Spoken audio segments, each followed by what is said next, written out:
Tandaan mo ang araw at petsa kung kailan mo na-discover ang channel na to. Dahil magiging special na araw yan sa buhay mo. Bukod sa huwag na huwag mong kakalimutang mag-like, share, and subscribe sa R2X Moves PH, lagi mong tatandaan na mas higit sa panunood kung ano ang nakikita, unawain mo kung ano ang ipinapahayag. Kaya, huminga ka muna ng malalim dahil mag-uumpisa na ang palabas.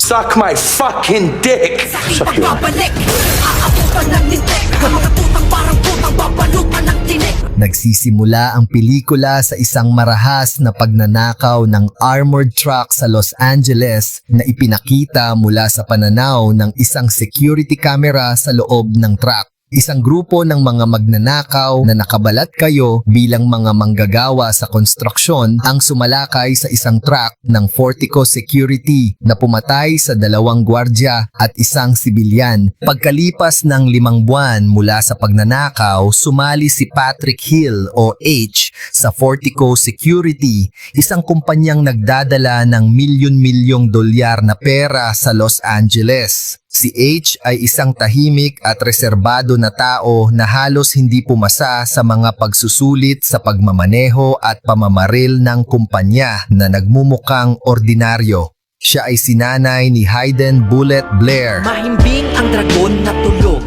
biglang nabulabog sa tunog ng ulog. Mula sa tugatog mabangis maghahandog, ang dami daw kasing nakakamiss na kay hambog. Pwes, pasensya na kasi ang aking diwan nagka-traffic. Ang babalik ubos ang uki ng ina. Muling nagbabalik ang alam at ibabagsak kita. Ang mga letra'y balapak, pak, pak, diba? Puro pasikat, puro bla bla bla sila. Gulat lahat sa aking pag-comeback, nigga. Ako naman. Ang malamig na ugali ni H ay lumilikha ng tensyon sa kanyang mga kasamahan, lalo na kay Dave na paggalit at kay Sticky John na kanyang pinalitan sa tungkulin sa truck. Sa isang karaniwang pagdadala ng pera kasama sina Bullet at Dave, sinalakay sila ng mga magnanakaw na kinuha si Bullet bilang bihag habang nagpanik si Dave na natiling kalmado si H. Kill all 3 of us and take the money anyway. Leave this to me.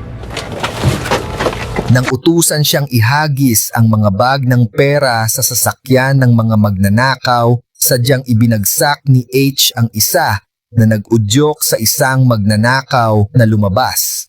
Mabilis na pinatay ni H ang magnanakaw at ang buong grupo ng pagnanakaw gamit ang tumpak at parang militar na pamamaril na nagpagulat sa kanyang mga kasamahan. Ang pagpapakitang ito ay nagdulot ng hinala tungkol sa tunay na pagkakakilanlan ni H. Pinuri siya ng CEO ng Fortico, si Blake Halls, Rob Delaney, at itinaas ang kanyang posisyon. Bumalik ang kwento ng ilang buwan upang ibunyag ang tunay na pagkakakilanlan ni H. Si Mason Hargreaves, isang kilalang crime lord na namamahala sa isang imperyo ng krimen na sangkot sa mga pagnanakaw. Sa isang misyon ng pagsisiyasat para sa ruta ng truck ng Fortico, kasama ni Mason ang kanyang tinedyer na anak na si Dougie, Eli Brown. Napilitan si Mason na huminto malapit sa isang tulay dahil sa isang lasing na driver na kasabay ng pagnanakaw mula sa prologo. Naiwan si Dougie sa sasakyan at naging saksi sa pagnanakaw. Nang makita ni Dougie ang pagnanakaw, binaril siya ni John hanggang mamatay at binaril din si Mason na nakaligtas ngunit nakoma. Pagkagising, napuno ng dalamhati at galit si Mason, itinakwil niya ang kanyang asawa at pinakilos ang kanyang network ng krimen na pinamumunuan ng kanyang tapat na kasama na si Mike Darrell De Silva upang hanapin ang mga pumatay kay Dougie. Pinahirapan at pinatay nila ang mga karibal na kriminal upang makakuha ng impormasyon, ngunit walang natagpuang lead. Pinaghihinalaan na ang pagnanakaw ay isang inside job sa Fortico, kaya't nagpanggap si Mason bilang Patrick Hill upang makapasok sa kumpanya at matukoy ang salarin. Lumilipat ang kwento sa pananaw ng mga magnanakaw na ipinakikilala ang grupo ni Jackson na binubuo ng mga dating sundalo. Nagplano ang grupo ng isang malaking pagnanakaw sa Black Friday na nagtatarget sa depo ng Fortico upang nakawin ang mahigit 150 milyon na si Bullet ang ibinunyag bilang kanilang inside man na nagbibigay ng impormasyon tungkol sa mga ruta ng truck.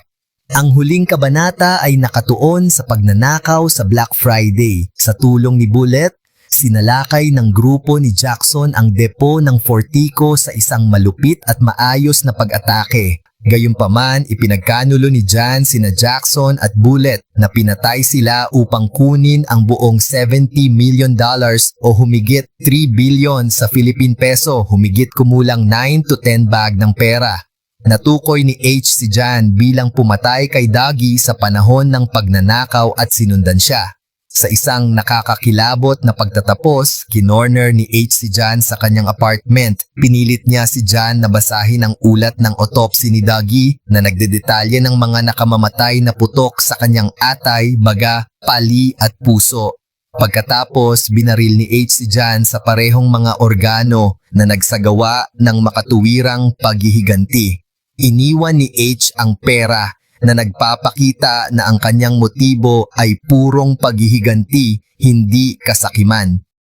Salamat sa pagbisita sa aming channel. This channel is all about the best and greatest movie of all time, kaya selected lang ang mga pelikulang mapapanood mo dito sa R2X Movies PH. At hindi lang yan, dahil dumaan ito sa malalim na research at malawakang pananaliksik para maipaliwanag sa inyo ng detalyado ang mga pelikulang may upload sa channel na ito. Kaya huwag mong kakalimutang mag-like, share at subscribe dahil malaking tulong na po yan para sa aming mga content creator. So,